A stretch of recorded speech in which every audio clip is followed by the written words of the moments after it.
Hello, I'm Lydia from Somebody Digital and I look after the conversion rate optimization program.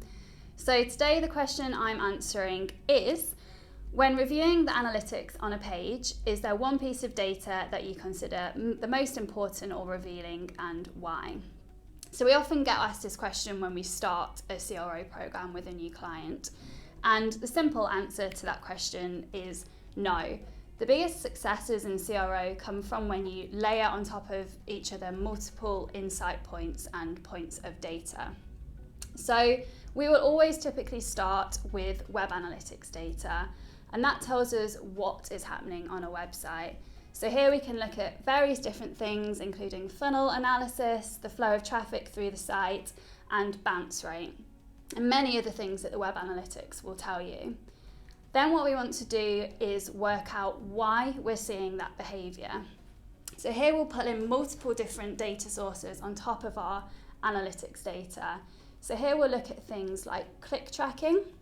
So that's really useful because you can look at things like if users are clicking on elements on the page that actually aren't clickable. We'll also look at things like scroll depth analysis.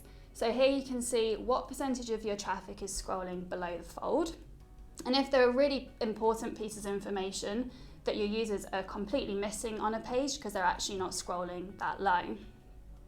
We also use a really cool tool called Predictive eye tracking. So that predicts how visual attention is spread across a page. And you can see things like what users see in the first 3 seconds. And you can check that the most important bits of information are getting high visibility and are seen early on by users when they view the page. We can also look at session recordings, so they show you how users are navigating through the site, and you can literally just watch them, see reels of data of users interacting with the site in a live situation. So you may not find interesting data points from all of those sources, but what you're looking for is 2 or 3 points that bring together a story so you can see what's happening on the website and start to work out why that behaviour is occurring.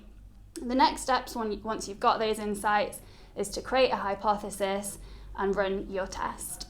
Hope that was useful. Please leave any questions that you would like us to answer next week in the comments section below.